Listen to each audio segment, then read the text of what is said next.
ዲያቆን ነህ አይደለ? ናው ዲያቆን ነኝ። በጣም ጥሩ በጣም ጥሩ። ይገርምሃል ፍቅረ ማርያም ዲያቆን ስንፈልግ ነበረ። ስለዚህ ምን ነግ መሰለህ ትልቁ ያላልግህና እንደዚህ ማለት ነው። በቃ ስላሴ በደንብ አስተምረን እንዲያው ደቂቃ ሰጣለሁ። በቤተ ክርስቲያን ውስጥ ማለት ነው ሚስጥራት አሉ እና አይማደ ሚስጥራት የሚባሉ ራሱን የቻሉ ሃይማኖት ራሱን የቻሉ ሚስጥራቶች አሉ። የቤተ ክርስቲያን ሚስጥራቶች ማለት ነው። ከነዚያ ሚስጥራት ሁሉ አንዱ ማን ነው? ሚስጥረ ስላሴ ነውና ሚስጥር ማለት ደግሞ አቤት ቆይ አንድ መምህር መጥተዋልና ላስተዋውቃችሁና ትንሽ አውሩ እሳቸው ጋር። እሺ መምህር ናቸው። የምን መምህር ናቸው? የኛ ናቸውና ትንሽ ያወራሉ። ቆይ አቡበከር ሰላም ለከ፣ እንዴት ኖት? ሰላም ለከ ሆየ ፋምሳይከ። እሺ እስኪ ፍቅረ ማርያም ጋር ትንሽ አውሩ መምህር አቡኪ። ፋምሳይከ ሆየ እንዴት አለ? እስከኖን ተአመር መንወቱ ስምከ አይቲወቱ አነ ስምኤ ፍቅረ ማርያም እትባሃል ወመኑ ስምከ ወምንተ ታመልክ ወምንተ ታመልክ አይ ወምንተ ታመልክ አሃዱ አምላክ አመልክ። መምህር ግዕዛውን ሊያውቁ ይችላሉ፣ ግን ከታች የሚሰሙ እኮ ብዙ ልጆች አሉ። ስለዚህ ሁሉም እኮ የግዕዝ አዋቂ አይደለም። ስለዚህ በአማርኛ ማውራት እንችላለን። ስለዚህ ሁሉም ሰው ይስማ። አይ ግዕዙ መሆኑ ጥሩ ነበረ። ፍቅረ ማርያምዬ ግዕዙ ከብዶና ችግር የለውም። ግዕዙ ከብዶት ከሆነ ችግር የለውም። እኔ አይ እናውራ ለነዝና አንተ ፈራግሊ የሆኑ በቃ አውሩ። ያው አቡክ ይቀጥል። በቃ የሆነ ጉድ እንዳይሰማ ነው እንደ ኢምራን እንደዚህ የምትለው ለምንድን ነው? እሺ አንተ ያው መመሪያ ትክክለኛ እምነት ከያዝክና ስለኛ ማወቅ የምትፈልገው ነገር ካለ ሁሉንም ነገር መጠየቅ ትችላለህ። በቃ የፈለከው ነገር ትጠይቃለህ፣ ምላሽ ታገኛለህ። በግዕዝ ለምን ይሆናል ካላችሁኝ፣ አንደኛ ግዕዝ የሚባለው ቋንቋ በቤተ ክርስቲያን ላይ እንደ እምነት ቋንቋ ወይም ደግሞ እንደ ዋነኛ ቋንቋ የሚቆጠር ነው። እንደ ትርጓሜ አይሆንም። አማርኛ ትርጓሜ ነው። ስለዚህ ትርጓሜ ነው። በኋላ እናወራለን። ቆይ አንድ ያዳምጡ 20 ደቂቃ ያክል በግዕዝ ተወያዩና ከዛ በኋላ እንተረጉመዋለን። እኛ ግን ይሄም እዚህ ጋር ሰውም እንዲያዳምጥ በግዕዝ ያለውን ነገር ሰው እንዲገባው ችግር የለውም። ከስር ይታዩታል። ፍቅረ ማርያም ገብቶናል እያሉ ነው የጻፉ ያለ እስካሁን 290 ሰው ገብቶ አበቃ። እንዳስጨርሱኝ አባ ከስስ ነገር 300 አሁን 400 ገባ። 400 ሰው ገብቶናል ብሎ ጽፏል። 400 ሰው የገባ ስለሆነ ይናገውና ከዛ ደግሞ እንተረጉማል። አይ ግዕዝ ከብዶናል ደግሞ ከሆነ ችግር ነው። ግን ዝም ብዬ ሳይሆን ፍቅረ ማርያም ግዕዙ ትንሽ ከበድ ያለ ይመስለኛል። አላውቅም። እንትና ፍቅረ ማርያም ደቂቃ ያዝና ስላሴን ደቂቃ ሰተ በደቂቃ ስላሴ እባክህ እንደው በቃ ፍቅረ ማርያም ስማኝ። 7 ዲያቆን መጥቷል። እስካሁን 2 መጋቢ ብለው ሐዲስ መጥቷል። ሁሉም አልቻሉም፣ ጥለን ወጥተዋል። ሊያስረዱን አልቻሉም። ስለዚህ አንተ ደቂቃ ወስደህ ነገረ ስላሴ ሚስጥረ ስላሴ የለም፣ ሰው ሚስጥረ ስላሴ የለም። ስለዚህ ምን ታደርጋለህ? ደቂቃ ይሰጥሃል። በ4 ደቂቃ ጋር ስላሴን በደንብ አድርገህ አስተምረን። ተስማማለህ? ኤው ምን መሰለህ ኢምራን፣ ስለ ስላሴ የማስተምር ለአማንያን ነው። ምክንያቱም ሚስጢር ማለት የተደበቀ፣ የተሰወረ፣ የተሸሸገ ማለት ነው። ስለዚህ ለአማንያን ሚስጢር ማለት ልንገርህ ለእንዳንተ አይነት ማለት ይቅርታ የሆነ ከእምነቱ ውጭና ከሃይማኖቱ ውጭ ያለ ነገር እንደዚያን ሰዎች ለማስረዳትና እነዚያን ሰዎች እንትን ለማለት የዚያን ያህል የመስሚያቸውም ጆሮአቸው እንደዚያ አላሁ አክበር። ፍቅረ ማርያም ጀግና ማለት ስላሴ ሰዎች አይገባቸውም ያክን ያለው ግን ይገርምሃል። ስላሴ መልአኮች የማይገባቸው አንተም አልገባህም። ስላሴ አልገባለ አንተም አልገባህም፣ መልአኮችም አይገባቸውም። አዎ ስለ ስላሴ አንድነትና ሶስትነት እኮ እኛ በቅርቡ የባህር ውቅያኖስን ቀርተ በእንቁላል ቅርፊት መጨረስ ማለት ነው። የስላሴን ነገር ማወቅ ማለት ነው። አይታወቅም። አይታወቅም። ስላሴ መጽሐፍ ብቻ አይደለም፣ ይታወቃል። መጠየቅ ትችላለህ። ጠይቀህ እኮ መረዳት ትችላለህ። ልንገርህ የፈለከው ነገር ምንድነው ስለ ስላሴ? እሺ ጥሩ በቃ ልጠይቅ። እንደዛ ያስማማኛል። አይ አንተ ስለው ሊሆን ይችላል። እሱ ስል ከየት አመጣው? እሺ መጽሐፉን ላሳያቸው። ወላሂ ያው አይ ከየት አመጣው? እሱ እንኳን አንተ አትመው ሊሆን ይችላል። እሱ ልንገረው። ታበያው ቆይ ተረጋጉ። መልካ ስዕል ንባቡና ትርጓሜው በማን በመጋቢ ሐዲስ ሮዳስ ታደሰ አቡበከር አይደለም። ሮዳስ ታደሰ። ይኸው ፎቶ ደግሞ ከፈለጉ የመጋቢ ሐዲስ ሮዳስ ይኸው መጋቢ ሐዲስ ሮዳስ ታደሰ። እሺ አንድም ተሆነ እሱ ነው። እሺ እጇ የታለሽ? እሺ ይኸው ላስቆጥሮት ችግር የለው። ከስር ምን ይላል አባ?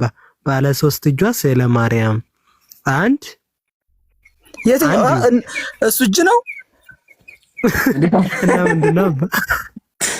ሻይ ስዕሉ በደንብ ስለማይታየኝ ነው። እሺ ይኸው አባ አንድ እዚህ ጋር ይወሉት፣ ሁለት እቺ ትልቁ ጥቁሩ፣ ሶስተኛ ይኸው እዚህ ጋር 3 ባለ 3 እጇ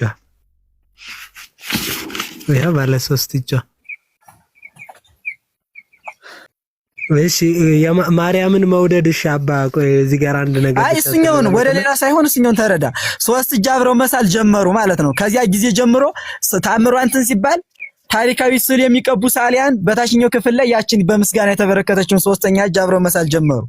ስለዚህ ምስሉ የሚያሳየው የእመቤታችንን 3ነት እጅ መኖር ሳይሆን ለቅዱስ ዮሐንስ ዘደማስቆ የተደረገውን ታላቅ ታምርና የእርሱን የምስጋና ስጦታ ለማስታወስ ነው እንጂ 3 እጅ እንደኛ 2 እጅ ነው ያላት። አንዲት እጅ ተጨመረች የሚባለው በሳሊያን ነው እንጂ ያም ደግሞ የተሳለው ደግሞ የእመቤታችንን ተአምሯን ለመግለጽ ነው።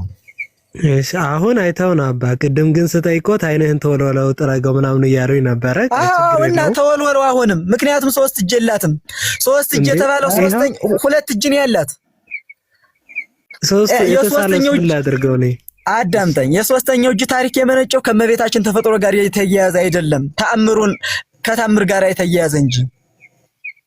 እሺ የማርያም ፍቅር ድንግል ያደርጋል ይምሩ የማርያም ፍቅር ድንግል ያደርጋል ይላል። ለተወሩድ ታይተወለታ ይርጉ ላይ ማርያም ድንግል ፍቅረ ማርያም ድንግል ይምሰልክሙ ቀሊላ እኮ ይምሰልክሙ ቀሊላ ለጊዜ ጽው ሰማ በፍቅረ ማርያም ዘተከለ ታይላል ጽላሎታ ዘጸለለ ዘማዊ ወደ ነሳዊ ይከውን ድንግል አይ በቀጣይ አልከው ምስኪ ድገመው ዘማዊ ወደ ነሳዊ ይከውን ድንግል ከማርያም ፍቅር የተነሳ ዘማዊና ይሄ ቨርጂን የሌለው ሰው ድንግል ይሆናል። ይሄው ይከውን ድንግል ይሆናል። እውነት ነው። አይ ዳርገ ለመረዳት ሞክል። እንዴት ልረዳው አባ? እሺ አስረዱኝ። ይሄው መጽሐፉ ነው የሚለው። ይሄው መልካ ኤዶም ላይ ነው ያለው። ይሄው መልካ ኤዶም እለተወርዱ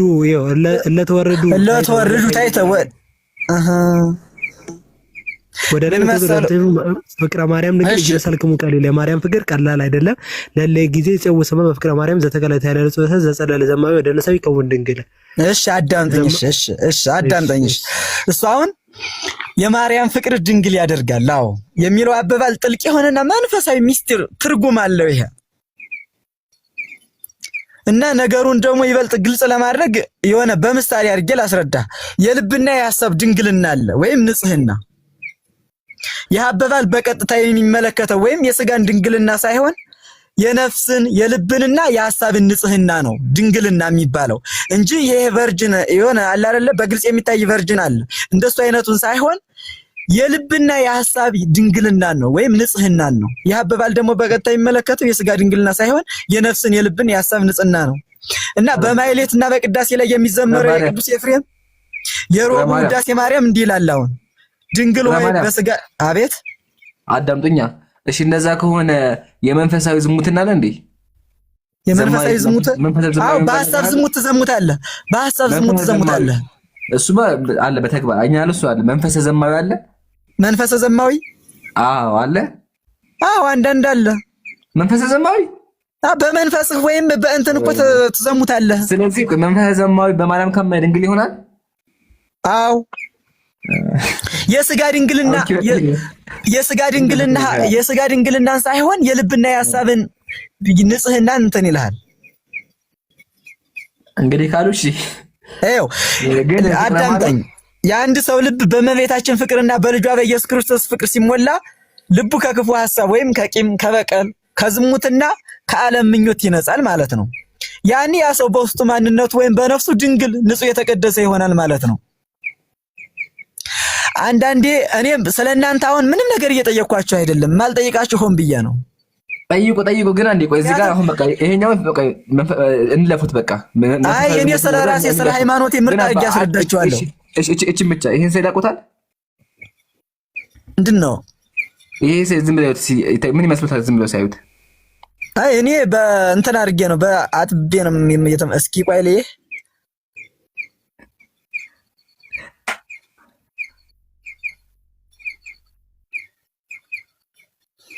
መሀል የሚፈስ ነገር አለ።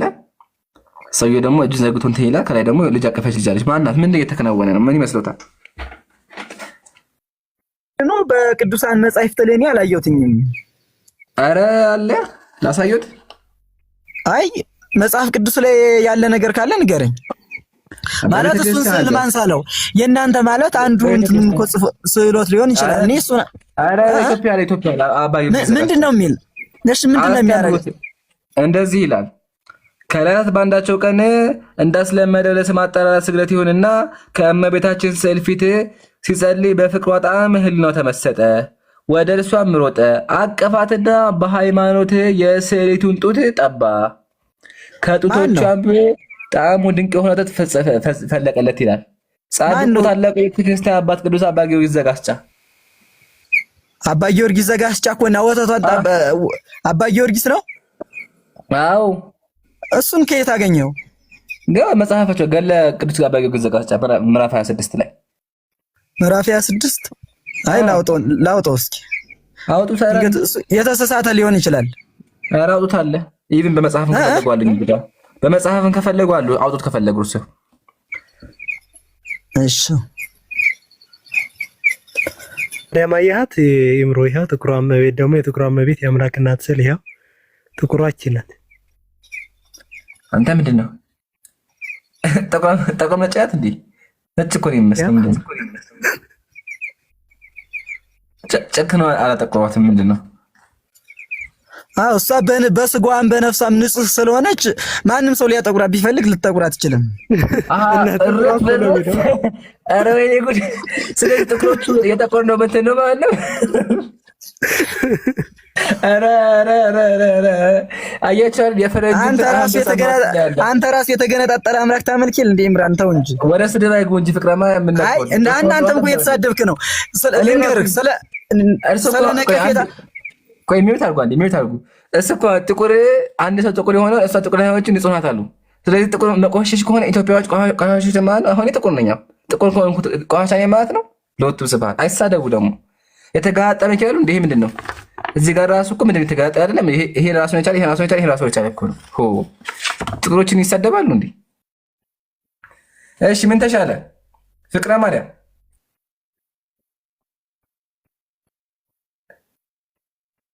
ግን ካልተአደቡ ከዚህ በኋላ በቃ መርፌ እንቀይራለን። እስካሁን እኔ የታገዝኩት ያከበርኩት ጥርሱ ስለሆነ ነው።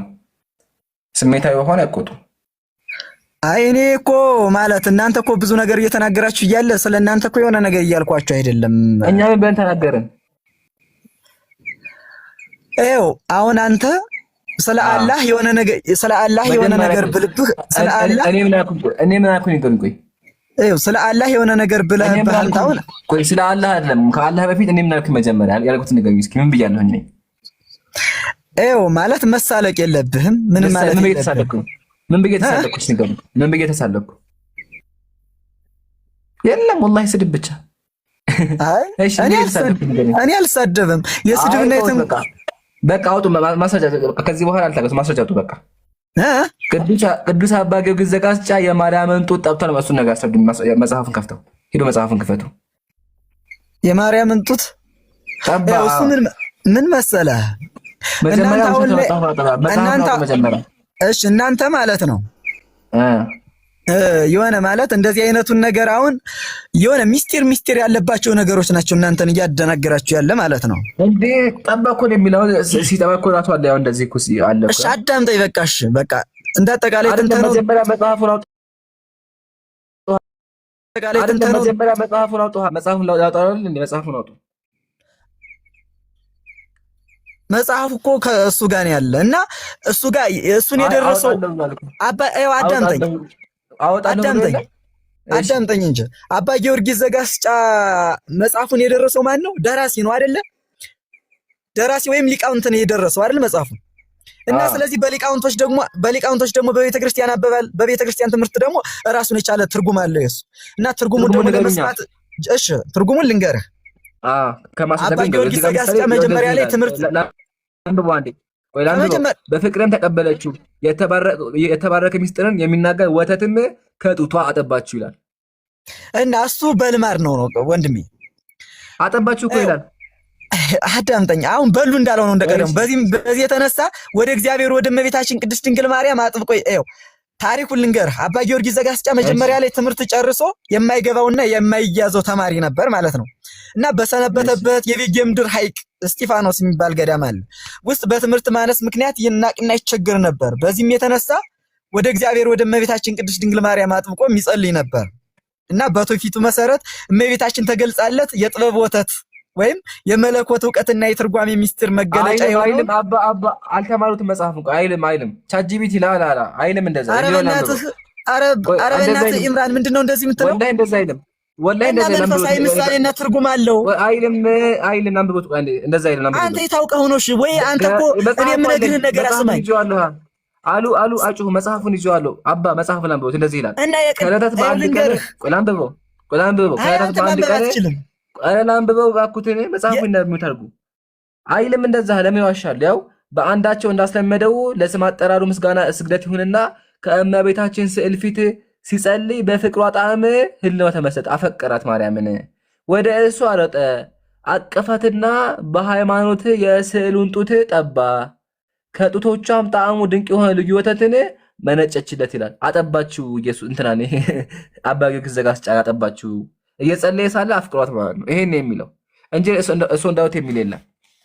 አባ ፍቅረ ማርያም ምን ይላሉ?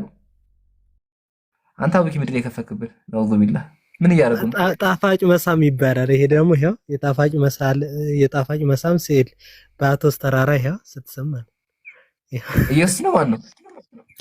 ይኸው ኢምራን ይሄ መንፈሳዊ ትርጓሜ የራሱን የቻለ ትርጉም አለው። አሁን እኔ እኮ እየነገርኩ አሁን ቆይ አንድ ጡቶቿ ጠባማትም ማለት ነው። እሺ እኔ እኮ እንደሱ ወይ ማለት አንተ ስለኛ መጽሐፍና ስለሌላ ነገር ወይ የምታስረዳኝ ነገር ካለ ፍቅረ ማርያም እባክዎትን ትርጉሙን ንገረኝ። ጡቷን ጠባማትም ማለት ነው ትርጉሙ ጡቷን ማለት እሺ እንግዲያስ አዳምጠኝ እስኪ ልብ ብለህ እሺ። ይኸው እመቤታችን ተገልጻለት የጥበብ ወተት ወይም የመለኮታዊ ዕውቀት የትርጉም ሚስጥር መገለጫ የሆነውን አጥብተዋለች። ይህ ክስተት በተለምዶ የማርያምን ጡት ጠባ። አዳምጠኝ። የማርያምን ጡት ጠባ። ማስረጃው ምንድን ነው? ማስረጃ እኮ አሁን እኮ ያመጣኸው አንተ ከመጽሐፍ ቅዱስ ላይ አይደለም ከድርሳን ላይ እንጂ። ድርሳን አይቀበሉም። ድርሳኑን ይክዱት ነው። እሺ ማስረጃ ቅርቡ ወይ እንደሱ አትበል በእናትህ ኢምራን፣ አዳምጠኝ እንጂ አይደለም። ፍቅረ ማርያም ካለ ማስረጃ ከሆነማ በቃ ወተራውሪ እኮ ነው የሚሆነው። ፍቅረ ማርያም አዳምጠኝ። ያው ጡቶቿን ጠባ ነው የሚለው። ወተት ራሱ የሚለው ጡቶቿን ጠባ ነው የሚለው። አሁን ማለት ነው ኢምራን፣ አንዳንዴ ማለት ነው አንድ ሰው የበላይነቱን ፍቅረ ማርያም አባ ጊዮርጊስ ዘጋስጫ ስዕሏን ጡቷን ጠብጣል ወይስ አልጠባም? የማርያምን ጡት ጠባ ስንል አዳምጠኝ። እሺ ልጅነትና የእግዚአብሔር ረድኤት ተገልጾለት መለኮታዊ ጥበብን የመታደሉ ወይም እውነተኛ ማስረጃ ከየት ያለው እንደዛ የሚለውን የቅዱሳን አባቶቻችን የሊቃውንት ትርጉም ነው። ይሄ የትኛው ትርጉም ላይ መጽሐፉን ስም ንገሩኝ። አሁን ማለት ነው የሁሎችም መጻሕፍት ራሳቸውን የቻለ መጽሐፍ ይዟል የሚያዩት አሁን ይኸው ከመጽሐፍ ጋር በተያያዘ ሁኔታ ነው እኮ እሱን ነገር ሊገልጽልኝ አሁን መጽሐፍ ይዞ ነው የሚያዩት አይደል? አይ እየነገርኩ ነው። በቅዱስ በሊቃውንቶች መጽሐፉስ ምን ንገሩኝ። የምታነቡት መጽሐፍ ምንድን ነው ስሙ? መጽሐፍ ይዤ አይደለም እየነገርኩ ያለ። በቃ ከኪስኮ መጽሐፍ ይዘው ይምጣው አባ በማስረጃ አድርጉት። በቃ ሚውት አድርጉ። ማስረጃ የሊቃውንት አስተምሮ ነው እኮ። የትኛው ሊቅ አስተማረ እንደዛ ብሎ? እኔ እኮ ማለት እንደ ወይ እኔ ሂጄ ተምሬያለሁኝ ካልከኝ እሺ አዳምጠኝ። የትኛው ሊቅ እንደዛ ብሎ አስተማረ? አንዳንዴ ብታዳምጠኝ ደስ ይለኝ ነበረ። ኖ የሊቁን ስም እንገውኛ። ከዚያ ውጭ ግን አንተ ሰዎችን በማጥላላት የሆነ አንተን የበላይነት ወይም ያንተን እምነት የተሳሳተ እምነት ትክክል ነው ብለህ መግለጽ የለብህም። ፍቅረ ማርያም አሉ የመጽሐፉ ስም ይንገሩኝ። የአባ ጊዮርጊስ ዘጋስጫ መጽሐፈ ሚስጥር እኮ ብለህ ገልጸዋል አንተ። አይደለም ሚስጥራዊ ነው ትርጉሙ። አስተማሪዎች ነው ከየት ነው ያገኙት ይሄን ትርጉም? ከቅዱሳን አባቶች። የትኛው አባት? አዎ። ስንቶችን አባት ጠቅሼ ልንገርህ? እሺ አንድ ጥቀስልኝ።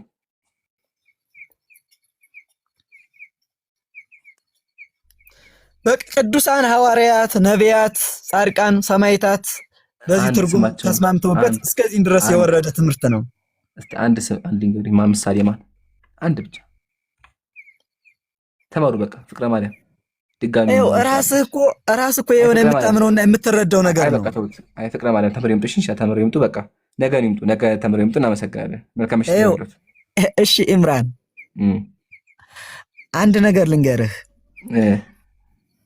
አሁን አንተ የበላይነትህን ለማሳየት ወይም አንተ አዋቂነትህን ለማሳየት ሌላ ሰዎች እንደደደብና እንዳልተማሩ በማሳየት አይደለም። አስተዳደቡን የደደብ ነው ታልኩ ባኮተ ወላሂ የእውነቴን ነው እኮ አላልኩም። እንደዛ አይ እንደዚያማ እኮ ከሆነ ስለኔ ሃይማኖት አንተ ምን ታውቃለህ? ያው ከከርሶ በላይ እኮ እና እየነገርኩ አይደል እንዴ? ምሳሌ የትኛው መጽሐፍ አያውቁትም? መጽሐፍ ነው። አንድ መጽሐፍ ጥቀሱልኝ። ምሳሌ የትኛው መጽሐፍ? እሱ የቅዱሳን አባቶችና የሊቃውንት ትርጓሜና አንድምታቸው ነው። የትኛው ትርጓሜ ላይ ማን የተረጎመው? መጽሐፉም ዝም ቄሱም ዝም። ይሄው ዝም እያልኩልህ ሳይሆን ከአበው ከሊቃውንት የወረደ ትምህርት ነው። እሺ አንድ ሊቅ ንገሩኝ። ስንቱን ሊቅ ጠቅሼ እጨርስልሃለሁ። አንድ ብቻ ጥቀስልኝ። ሌላ አልፈልግም። አባ ጊዮርጊስ ዘጋስጫ ራሱ አባ ጊዮርጊስ ዘጋስጫ የትኛው መጽሐፉ ላይ? የትኛው መጽሐፉ ላይ? መጽሐፉ ዝም ቄሱም ዝም። አይ እንደዚህ አይደለም። እሺ እንገሩኝ። ማለት የምነግርህን ነገር ጆሮ የአባጌው ዘጋስጫ መጽሐፍ አለኝ። ያው ይሄኛው መጽሐፍ የአባጌው ዘጋስጫ አለኝ። ያው ይሄኛውም አለኝ። የትኛው እንደዛ ብሎ አስተማረ? እንገሩኝ። የትኛው መጽሐፍ ላይ እንደዛ ብሎ አስተማረ? የጊዮርጊስ ዘጋስጫ። በቃ ተውት። አባረፍ ተጉባ ደክሞታል። ሳያችሁ ደክሞታል። ነገ ይምጡ። በቃ አንብበው ይምጡ። በኋላ ተምረው ይምጡ። አይ እየሰማኸኝ አይደለም? አጀሩ የለም። እየሰማሁ እኮ ነው። ዝም አሉ እኮ እርሱ አባ ዝም አሉ እኮ እርሱ። እኔ አይደለሁም መቼም ካላወሩ አልሰማችሁም። ማውራት አለባችሁ እንዲሰማችሁ። ፍቅረ ማርያም ይሰማውታል። የምነግርህን ነገር አልሰማኝም። አይ መጽሐፉን ነበርኩት መጽሐፉን አላወቁም። ስለዚህ ምን ያደርጋሉ መሰረት? ችግር የለውም በቃ ያጋጥማል። አሁን ይቻላል። ረፍት አድርጉና ነገ ማስረጃ ፈልገው ነው። እሺ አይ እነግርሃለሁኝ። እሺ እነግራለሁ። ሳይ እንገሩኛ። እንደዛ ከሆነ ይናገሩ ወይም ነው ነገ ፈልገው ይምጡ። ተፋቱን እንጂ አባ እንዴ ምንድን ነው ከኔ ተማርዳችሁ እንጂ። እሺ አይ ችግር የለም። አንተ ሳታወርደኝ እኔ ችግር የለም እወርድልሃለሁኝ። በቃ እንደዛ እናጋው። ለምን ማስረጃ ይለትና እሺ ነገ ይምጡ። በቃ ነገ እንጠብቁታል። እንዳይቀሩ ነገ። አሁን ማለት ነው ኢሳይያስ 66:1 ላይ እስቲ ግባ። 11 ላይ ግባ። እኔ አልጠየቅኩም ስለ ኢሳይያስ ጠይቄ እና ከሚያጽናና ጡቷ ጠብታችሁ ትጠግቡ ዘንድ ከክብሯን ብዛት ጠብታችሁ ደስ ይላችሁ ዘንድ አልጠየቅኩም። እኔ መጽሐፈ ገድለ አባጌ እና ጡቷን ስለጠባኩ ጡቷን ስለመጥባት እኮ ነው ልነግርህ የምችለው። እንደዛ አይደል? ስዕል ነው የሚለው። ስዕሊቱ ናት። ስለ ማርያም አይደል? ስዕሏ የማርያም ስዕል እያለች ነው የሚለው እንጂ ማርያም ስለ ማርያም ስዕል ነው እኮ ላስረዳህ ያልኩኝ። 66:11 ላይ ግባ። ትንቢተ ኢሳይያስ ስለ ማርያም ስዕል ያወራል። አዎ 66:11 ላይ ግባ እስኪ። እሺ ከፍተዋለሁ። ቀጥሉ። እሺ ከፈትከው? ከሚያጽናና ጡቷ ጠብታችሁ ተጠግቡ ዘንድ ከክብሯን ብዛት ጠብታችሁ ደስ ይላችሁ ዘንድ ይላል። ከፍል ባይቶ ተመጀመሪያ ስለምን እንደሚያወራ ከፍል ባይቶ ስለምን እንደሚያወራ መጀመሪያ አውዱን ከይቅርታ። እሺ ምን ይላል? እስኪ ይሁት ምንድን ነው የሚለው? መጽሐፉን እኮ ያዝከው አንተ ነህ እንዴ? እርሷ አላዙት። እሺ ያው ምንድን ነው የሚለው? አንብበው እንጂ ኢምራን እንትን ስለማይለኝ ነው። እሺ ችግር የለውም። እናንተ የምትወዷት ሁሉ ከኢየሩሳሌም ጋር ሐሴት አድርጉ። ከማን ጋር ሐሴት አድርጉ? ከኢየሩሳሌም ጋር። ኢየሩሳሌም ሰው ናት ወይስ ሀገር ናት? ኢየሩሳሌም አይ ሀገር ናት። ሀገር ናት። ታዲያ ሀገር ታጠባለች እንዴ? ሀገር ታጠባለች ሳይሆን ኢየሩሳሌምን በእመቤታችን እየመሰለል ነው። ማስረጃ እርፍ ኢየሩሳሌም ተባችሁ ማርያም ናት። ማስረጃ ኢየሩሳሌም ማለት ነው የቅዱሳን የነቢያት የሐዋርያት ጌታችን ራሱ የተወለደባት በኢየሩሳሌም በቤተልሔም አይደለ? አልጠየኩም። ጥያቄ ኢየሩሳሌም የማርያም ምሳሌ እንደሆነ ማስረጃ። አንተ ሳታላምጥ አትዋጥ። እኔ እኮ የምነግርህ ነገር አሰማኝ እንጂ ያንተ ንግግር አይደለም ፍቅረ ማርያም ማስረጃ የፈለግነው ያ ሐቢቢ ማስረጃ የፈለግነው እኛ። አንተ እኮ አሁን ስለ ጥበብ ወተት ነው እየጠየቀኝ ያለ። አልጠየኩም ስለ ጥበብ ወተት እኔ አልጠየኩም ስለ ጥበብ ወተት አልጠየኩም አባ። እሺ በቃ ይበቃዎታል። አይ ወላሂ በቃ አባ ባኩትም በቃ ነገ ይምጡ እንዴ። ከዚህ በእንዴት እንዴት የምንግባባው? ስላሴ ላይ መልስ የለ፣ የእግዚአብሔር ካለ የለ፣ ስለማያምጡት የለ፣ ስለ ስዕል የለ። አንተ ስለማሰማ ነው እንጂ እኮ እሱ ማስረጃ ስለማያቀርቡ ነው። ሙስሊም ቤት ካለ ማስረጃ አይወራም። ህግ አለ። ህጉ ምንድን ነው የሚለው? ቲክቶክ ደንብ ምዕራፍ 5 ላይ ካለ ማስረጃ አይወራም ይላል። ሐራም ነው፣ ክልክል ነው። ሐራም ደግሞ የተከለከለ በጊዜ የተከለከለ ማለት ነው። አይፈቀድም ካለ ማስረጃ ማውራት። ቢያንስ ሴትና ወንድን የሚያበላልጥ አምላክ ራሱ አምላክ ሊባል አይችልም። ይሄ እንደው አንዳንድ አይነት እንደዛ ከሆነ ደግሞ ስለአንተ ነቀፋ የሆነ ነገር ማለት ስላስጠላኝ ነው እንጂ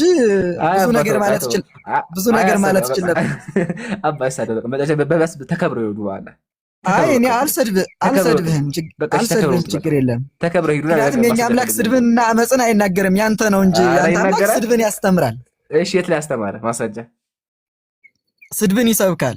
የት ቦታ ላይ? መጽሐፉም ዝም ቄሱም ዝም የለም፣ ወላሂ የለም። እኔ ግን አምላካችሁ እግዚአብሔር እንዴት ስድብ እንደሚያስተምር ላሳያችሁ። ያው አሁን ደግሞ የቤተ ክርስቲያን መጽሐፍ ይከፈት። መርፌ ልቀይር በቃ አባ አክብሬዎት ነበረ ወድጆት ነበረ፣ ግን በቃ መርፌ ቀይርላቸው። አሁን አላህ ይሰደባሉ፣ ማስረጃ የለም፣ ዘጋን። እኔ ግን ቤተ ክርስቲያን ላይ ደግሞ እንዴት እንደምትሳደቡ ላሳያችሁ። መርፌ ቀይር፣ በደንብ አዳምጡ። ተጻፋችሁ መጽሐፈ ሰይፈ ስልክ ተመለሱ፣ ነው አዳምጡ። እንደዚህ ይላል። ስለዚህ እንዲህ ብለን እናዛችኋለን፣ ከእንግዲህ ወዲህ ከኛ ተለዩ። እነሆ የሐፍረት ልጓም በአፋችሁ የውርደት ንፎ መንደፍቱ በአፍንጫችሁ አደርጋለሁ። ሂዱ አጋንንት ይሳቧችሁ፣ ዛሮች ይጫኑባችሁ። እናንተ እባቦች የእልፉምት ልጆች ናችሁ፣ እናንተ ውሾች የተኩላ ዘመዶች ናቸው። እናንተ ነው እኮ እንደሱ የሚለው ማለት ያላመናችሁትን ትሳደባላችሁ። ማን ነው? እኛ አይ እኛ አንሳደብም። ውሻ ልክፍታም ነው፣ በዚያም ይዘላል ማለት ነው። እና ስለዚህ እየሰደባችሁ ነው። ማሻአላህ አለይኩም ማሻአላህ። የኛ አምላክ አንቀጥል። ያው መጽሐፋችሁ አባታችሁ ዝንጀሮ እናታችሁ ጦጣ ናቸው ትላላችሁ። ማሻአላህ አመኑ እኮ ወላሂ አመኑ። ስለዚህ ተሳዳቢዎቹ እናንተ ናቸው፣ እግዚአብሔር የሚሳደቡ ያው እርሱ ራሱ ብለውታል። ለዘላለሙ አሜን። ዝንጀሮ ጦጣ ይላሉ እዚህ ጋር እና ያው ተሳዳቢዎቹ እናንተ ናቸው። አባ ስትጸልዩ ሙስሊሞች ጉንፋን ያዛቸው ብላችሁ ትጸልያላችሁ? ሙስሊሞች ጉንፋን የያዛቸው ይሞቱ ብላችሁ ትጸልያላችሁ? አስተግፊሩላህ ለቻንዳ ይመችሽ። አስተምረናቸው አግዘናቸው ባገዝን እንትን ባይ ይሰልሙና መጨረሻ ላይ ሰው ተከብሮ በጣም እንደ ይባላል። እኔ እኮ ቀጥሎ አልጌተን አልጨመኳቸውም እኮ ራሱ ደቂቃ የሚይዝልን። ቆይ አንዴ አቡኪ ትችላለህ ካሜራ መክፈት? ልክፋት ይምሩ እስቲ። አይ ቲንክ ለሞክር። አይ ቲንክ ሁለተኛ ሞባይል ካለ ደቂቃ ዝልና አለኝ። ከስ ሰላም አለይኩም ዲያቆን እያሉት መልሱልን። ሰላም አለይኩም። እኔ ነው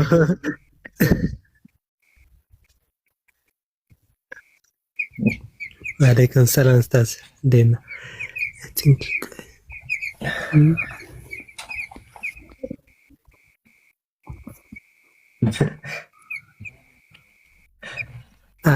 ነስቲት ያይምር ዲያቆን ለልሳነ ግዕዝ ሰናይ ወጥ ኦኬ ዲያዝ ልክፈት ይምሮሽ። አዎ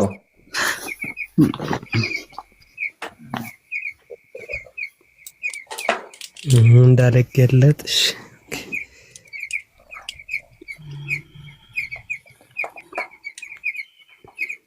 አይዋ 4 ደቂቃ ሲሆን ታቆምልኛለህ። በ4 ደቂቃ ጥያቄዎችን አቀርባለሁ ማለት ነው። እሺ ፍቅረ ማርያም ሚውት አድርገው ያዳምጡና መዝግቡ። ጥያቄዎችን በወረቀት መዝግቡና ከቻሉ ከዛ እሱም ደግሞ 4 ደቂቃ ወስደው ያስረዱኛል ማለት ነው። ከዛ በኋላ ቃል በቃል እንጠያየቃለን። እሺ አስጀምረው። አልሐምዱሊላህ ወከፋ ወሰላተን ወሰላመን አላ ኢባዲሂ አለዚነ እስጠፋ። ኢንሻአላህ እንግዲህ ያው እንዳየነው አሁን 9ኛ ዲያቆን መጥቷል። በአጠቃላይ ስንቆጥራቸው ማለት ኢንሻአላህ 9ኛው ዲያቆን ፍቅረ ማርያም የምንጠይቃቸውን ጥያቄ ያስረዳል ብለን ተስፋ እናደርጋለን። ጥያቄያችን ምንድን ነበር ካልን የስላሴ ጉዳይ። በክርስትና አስተምሮ ስላሴዎች አሉ። አብ፣ ወልድ፣ መንፈስ ቅዱስ በአካል ሶስት በመለኮት አንድ የተዋሃዱ በመለኮት ወይ የተሰለሱ በአካል ተብሎ የሚታመኑ ሶስት አካላት አሉ። በመለኮት አንድ በአካል ሶስት የሆኑ። የመጀመሪያ ጥያቄያችን የሚሆነው እነዚህን ሶስት አካላት ከየትኛው የመጽሐፍ ቅዱስ ክፍል ነው ያገኛችሁት? የትኛውስ ነብይ ነው ሶስት አካል አለ ብሎ የሰበከው የሚል ጥያቄ እጠይቃችኋለሁ። እኔ ግን መጽሐፍ ቅዱስን ሳነበው ዘዳግም ምዕራፍ 17 ምን ይላል? አሁንም እኔ ብቻዬን እንደሆንኩኝ ከእኔም በቀር ሌላ አምላክ እንደሌለ እዩ አለ እግዚአብሔር። ምን አለ? ከእኔ በቀር ሌላ አምላክ የለም አለ። እናንተ ሰምናችሁ ወልደ እግዚአብሔር የሚባል አለ አላችሁ። እዚህ ጋር ታዲያ ዘዳግም 6:32 ላይ የሚናገረው ማን ነው ደግሞ ካለን ዕብራውያን ላይ ምን አለ? ከጥንት ጀምሮ እግዚአብሔር በብዙ አይነት መንገድ ከተናገረ በኋላ በልጁ ዘመን በልጁ መጨረሻ በለጋ ተናገረ። ስለዚህ ሲናገር የነበረው ማን ነው? እግዚአብሔር ነው። እግዚአብሔር ምን አለ? እኔ ብቻዬን ነኝ ከእኔ በቀር አምላክ የለም አለ። እናንተ ደግሞ እግዚአብሔር ልጅ አለው መንፈስ ቅዱስም አምላክ ናቸው። ስለዚህ ፍቅረ ማርያም ሶስቱን አካል አብ፣ ወልድ፣ መንፈስ ቅዱስን እባክህን ከመጽሐፍ ቅዱስ ላይ ፈልገህ እንድታሳየኝ ጥያቄ አቀርብልሃለሁ። በመቀጠል እነዚህ አካላት ትክክለኛ አምላክ ናቸው እንዴ? እውነት ሰው ይገባዋል እንዴ? የሚል ጥያቄ ጠይቃለሁ። ቅድም አንተ ራሱ ምን አልከኝ? ስላሴ አይገባህም፣ ሙስሊሞች ስላሴ አይገባችሁም አልከኝ። ግን እኛ ብቻ ሳንሆን መልአኮችም አይገባቸውም። ምንድን ነው የሚለው? እስካንብቡት። ሚስጥር ከሰውና ከመላእክት ከማንኛውም ፍጥረት ሁሉ የተሰወረ ነው። የስላሴ ሚስጥር ማንም ሰው ሊያውቀው ሊረዳው አይችልም። እንደዚህ የሚያወዛግብ አምላክ ለምን ታመልካላችሁ? ለምን? እግዚአብሔር ምንድን ነው ያለው? ሚስጥሩ ለፈጣሪ ለእግዚአብሔር ነው፣ የተገለጠው ደግሞ ለእናንተ ነው አለ። ስለዚህ ሰው የሚከተለው የሚያውቀውን የተገለጠለትን ነው እንጂ ሚስጥር አይከተልም። ሚስጥር ስላሴ ሚስጥር ከሆነ ለምንድን የምትከተለው? ዘዳግም እግዚአብሔር ምንድን ነው ያለው? ሚስጥሩ ለእግዚአብሔር ነው አለ። ስለዚህ ወገኖቻችን ሶስት አካል የሚለው ነገር ከየት እንዳመጣችሁት ማስረጃ እንፈልጋለን። በመቀጠል እግዚአብሔር ምን አለ? ሰማይና ምድር የፈጠርኩኝ ከኔ ጋር ማን ነበረ? ብቻዬን ሰማይና ምድር ፈጥሬያለሁ አለ ኢሳይያስ ላይ። እናንተ ሰምናችሁ እናንተ ደግሞ ምናችሁ መጽሐፋችሁ ላይ አብ፣ ወልድ፣ መንፈስ ቅዱስ ሆይ እናንተ የአዳምና ሔዋን ፈጣሪዎቻቸው እንደመሆናችሁ አዳምና ሔዋን ፈጣሪ አላችሁ እያላችሁ ያላችሁ። ስለዚህ ይሄን አስተምሮ ከየት ያመጣችሁት የሚል ነገር አቀርባለሁ። በመቀጠል ሶስቱ አካላት ለብቻቸው አያስቡ የሚባል ነገር አግኝቻለሁ እዚህ መጽሐፍ ላይ። ሰይፈ ስላሴ ምንድነው የሚለው? አብ ያለ ወልድና ያለ መንፈስ ቅዱስ ለብቻው አያስብም፣ ወልድም ያለ መንፈስ ቅዱስና ያለ አብ ለብቻው አያስብም ይላል። አምላክ ለብቻ ማሰብ አይችልም ይላል። ይሄ በምን ሂሳብ ነው አምላክ የሆነው? እንዴትስ ነው እያመለካችሁት ያላችሁ? ስለዚህ ከመጽሐፍ ቅዱስ ላይ ስላሴ የሚለውን ሐሳብ አምጣ፣ እንዲሁም ደግሞ ለምን እንደማያስቡ እንድታስረዳ እንፈልጋለን። በመቀጠል ወደ ስዕሎቹ እንምጣ። ወደ ስዕሎቹ ስንመጣ እግዚአብሔር ከማን ጋር ታመሳስሉኛላችሁ? በምን ትመስሉኛላችሁ አለ። እግዚአብሔር አይመሰልም። በመቀጠል ዘዳግም ላይ እግዚአብሔር ምን አለ? የማናቸውን ምሳሌ የተቀረጸው ምስል ለአንተ አታድርግ፣ አትስገድላቸው፣ አታምልካቸው ይላል። እናንተ ግን የሚሳሉ አብ፣ ወልድ፣ መንፈስ ቅዱስ የሚባሉ በሽማግሌ መልክ ያሉ አካላት አሉ። ስለዚህ ጥያቄያችን እነዚህን መሳል ከየት ነው ያመጣችሁት የሚለውን ነገር አሳየኝ። እኔ ግን ብዙ ጊዜ ተናግሬያለሁ፣ አሁንም አስረግጬ እናገራለሁ። የመጡት ከህንዳውያን ነው። ያው ከህንዳውያን ነበር። ከህንድ ሀገር ከናንተ በፊት ህንዳውያን በስላሴ ያምናሉ። ምን በሚል ስላሴ ያምናሉ? ብርሃና፣ ቪሽኑና ሺቫ በሚባል አምላክ ያምናሉ። ስለዚህ እናንተ የኮረጃቱት ከየት ነው? ከጣዖት አምላኪያን ነው። ከጣዖት አምላኪያን ካልሆነ ስላሴ መጽሐፍ ቅዱሳዊ ከሆነ ዲያቆን ፍቅረ ማርያም እባክዎትን ከመጽሐፍ ቅዱስ ላይ ስላሴን የሰበከ ነብይ ያምጡልኝ። በተጨማሪ እነዚህ አምላክ ለምንድን ነው ለብቻቸው ማሰብ የማይችሉት? በስተመጨረሻ ደግሞ ይሄን ነገር ማስረዱኝ። ለምንድን ነው አምላክ ላይ እንደዚህ ቀሉት የሚለውን ነገር እንደምታስረዱኝ ተስፋ አደርጋለሁ። ጨርሻለሁ። ታቸው ማራ ደቂቃ ላይ ምሩ። ኦኬ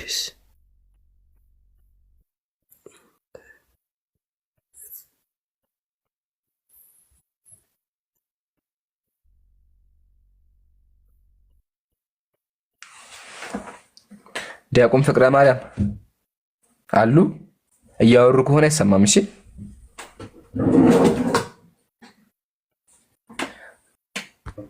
ሜቢ ማስረጃ እያዘጋጁ በእናስብና እንጠብቃቸው። ችግር የለውም አሉ አይደለ? ግን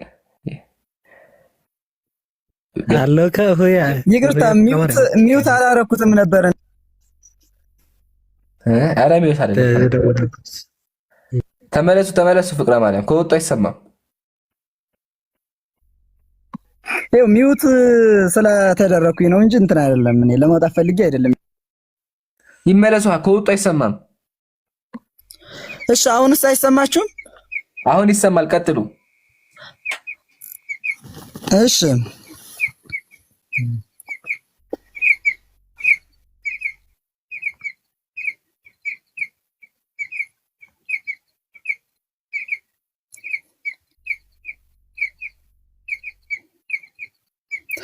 አንተ ጥያቄ ስላሴ በመጽሐፍ ቅዱስ ላይ የተጠቀሱበት ስፍራ እንደገና ደግሞ ስለ ስላሴ አንድነታቸውና ሶስትነታቸው እንደዚህ ነገር ስትወዛገብበት ነበር የቆየ መሰለኝ። እና ስለ ስላሴ በመጽሐፍ ቅዱስ ላይ ስላሴ የሚለው ቃል ራሱ በግልጽ ባይገኝም ትምህርቱ ግን ከብሉይ ኪዳን እስከ አዲስ ኪዳን በሰፊው ተገልጿል። መጽሐፍ ቅዱስ ስላሴን የሚያስተብርበት ደግሞ ዋና ዋና ነጥቦች ደግሞ በመጽሐፍ ቅዱስ ላይ በብሉይ ኪዳንና በሐዲስ ኪዳን ላይ ተናግሯል። እና ከብሉይ ኪዳን ደግሞ የተጠቀሱ ፍንጮቹ ደግሞ ዘፍጥረት 1:26 ላይ እግዚአብሔርም አለ ሰውን በመልካችንና እንደ ምሳሌያችን እንፍጠር አለ ብሎ ተናግሯል። እና ይሄ ሰውን በምሳሌያችንና በመልካችን እንፍጠር አለ የሚለው ስላሴዎች ሶስት መሆናቸውን ይገልጽልናል ማለት ነው። እንደገና ደግሞ መላእክት እንደገና ደግሞ እነዚህ በእንትን ላይ ሲቀመጡ ማለት ነው በመጽሐፍ ቅዱስ ላይ በዮሐንስ መጥምቁ ቅዱስ ዮሐንስ ጌታችን ኢየሱስ ክርስቶስን በሚያጠምቅበት ሰዓት ላይ ቀደም ስነግራችሁ ነበር የቆየውኝ። አብ በደመና ሆኖ ዝንቱ ተወልደ ብሏል። እንደገና ደግሞ መንፈስ ቅዱስ በእርግብ አምሳል ሲወርድ ታይቷል። ወልድ ደግሞ በማዕከለ ዮርዳኖስ ላይ ቆሞ በእደ ዮሐንስ ተጠምቋል። ስለዚህ የስላሴን ሶስትነታችንና አንድነታቸውና ሶስትነታቸውን በመጽሐፍ ቅዱስ ላይ ተገልጾልሃል ማለት ነው። እናንተ ስላላስተዋላችሁት እንጂ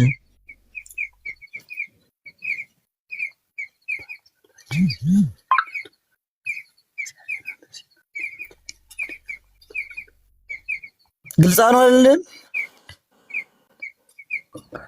ደቂቃ አሉት 4 ደቂቃ ተጠቀሙ።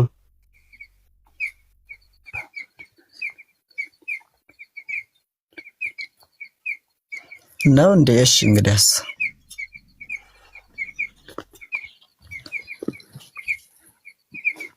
ስለ ቅድስት ስላሴ አንድነትና ሶስትነት ሚስጥረ ስላሴ በኦርቶዶክስ ደግሞ ተዋሕዶና በጥንታውያን አብያተ ክርስቲያናት ትምህርት መሰረት ሚስጥሩ በጥልቀትና በሰፊው የሚብራራ በሶስት ዋና ዋና መንገዶች ነው። በባህሪ በአንድነትና በአካል በሶስትነት እንዲሁም በግብር በስራ። ይህንን ሚስጥር በሰፊውና በዝርዝር እንደሚከተለው ነግራችኋለሁ። የስላሴን አንድነት ወይም ነጠላነት ስላሴ በአንድነታቸው አንድ አምላክ ይባላሉ። ይህ አንድነት በቁጥር አንድ መሆንን ሳይሆን በባህሪና በህልውና ፍጹም አንድ መሆንን ያሳያል። ስላሴ በአራት ነገሮች አንድ ናቸው። በባህሪ፣ በፈቃድ፣ በስልጣን፣ በህልውና በዚህ ተናግሯል። አንድ መሆናቸውም ደግሞ ዮሐንስ 14:10 ላይ እኔ በአብ እንዳለው አብን በእኔ እንዳለ አታምኑምን ብሎ ተናግሯል። እና ስላሴ ወልድ በአብ እንዳለ አብም ደግሞ በወልድ እንዳለ እዚህ ጋር ተናግሯል። የስላሴን ሶስትነታቸውን ደግሞ ስላሴ በሶስትነታቸው ሶስት አካላት ይባላሉ። ይህ ሶስትነት በስም ብቻ ሳይሆን በእውነተኛ ፍጹም አካልም ነው። ሶስተኛውም በሚከተሉት ሶስት ነገሮች ይገለጻል። በስም አብ አባት ተብሎ፣ ወልድ ደግሞ ልጅ፣ መንፈስ ቅዱስ ደግሞ ሕይወት ይባላሉ። በአካል ለአብ የራሱ ፍጹም አካል ገጽ አለው። ለወልድም ደግሞ የራሱ ፍጹም አካል አለው። ለመንፈስ ቅዱስም የራሱ ፍጹም አካል አለው። ነገር ግን የአካል መከፋፈል ወይም አንዱ ከአንዱ መበላለጥ የለባቸውም። በግብር በኩነት እያንዳንዱ አካል የራሱ ብቻ የሆነ ወደ ሌላው አካል የማይሻገር ልዩ ጠባይ ግብር አለው። እሱም ይሄ ግብራቸው የተለያየ የራሳቸው ግብር አለው። የስላሴ አንድነትና ሶስትነት በምሳሌም ደግሞ ብዙ ላይ የተገለጸልን ነገር አለ።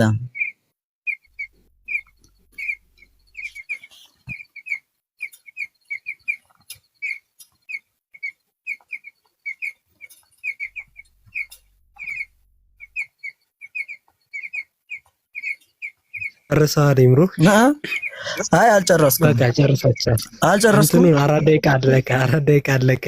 ዲያቆንዬ 4 ደቂቃ ነበር የተሰጠው። አይ ትንሽ እየታገሱኛላችሁ። ስላሴ በአብርሃም ቤት ደግሞ በብዙ ነገር እንትን ያሉልን ነገር አለ። ቆይ እንዴ እና የሶስትነታቸውና የአንድነታቸው መግለጫ ደግሞ ሶስት አካላት ሶስትነት አብርሃም አይኑን አንስቶ ሲመለከት ሶስት ሰዎች በፊቱ ቆመው አየ እና ዘፍጥረት 18:2 ላይ ይህን የሚያሳየው መገለጡ ወይም በቁጥር ሶስትነት መሆኑን ነው። አንድ አምላክ አንድነት። አብርሃም ሶስቱን ሰዎች ባያቸው ጊዜ ግን የሰገደውና የተናገረው ወደ አንዱ እንደማነጋገር በነጠላ ቁጥር ነበር። አቤቱ ጌታዬ ሆይ በዓይንህስ ሞገስ አግኝቼ እንደሆነ ባሪያን አትለፈኝ አላቸው እንጂ ሥላሴውን ባሪያዎች አግኝቼ አትለፉኝ አላለም፣ አትለፈኝ አለ እንጂ። ይሄ ደግሞ ሶስቱ ነው አንድነቱን እየገለጸልን ነውና ዘፍጥረት 15:3 ላይ ተናግሯል። ሶስት ሰዎች እያየ ጌታዬ ሆይ ማለቱ የሥላሴን አንድነት የመረዳቱ ሚስጥር ነው እንጂ የሌላ ነገር አይደለም ማለት ነው። የቃላት መለዋወጥ ነጠላና ብዙ ቁጥር አለ። በታሪኩ ውስጥ አብርሃምም ምግብ አቅርቦላቸው ሲመገቡ መጽሐፍ ቅዱስ እነርሱም አሉት እያለ በብዙ ቁጥር ይናገራል። ወዲያውም ደግሞ ስለ ይስሐቅ መወለድ የተስፋውን ቃል ሲናገር እርሱም አለ የዛሬ ዓመት እንደ ዛሬ አያችሁት። እነሱም አሉ አልተባለም። አንድነታቸውን ለመግለጽ ሲል እርሱም አለ የዛሬ ዓመት እንደ ዛሬው ጊዜ በእውነት ወደ አንተ እመለሳለሁ እያለ በአንድ ቁጥር ነጠላ ተናግረዋል። ሥላሴ በአንድነታቸው ማለት ነው።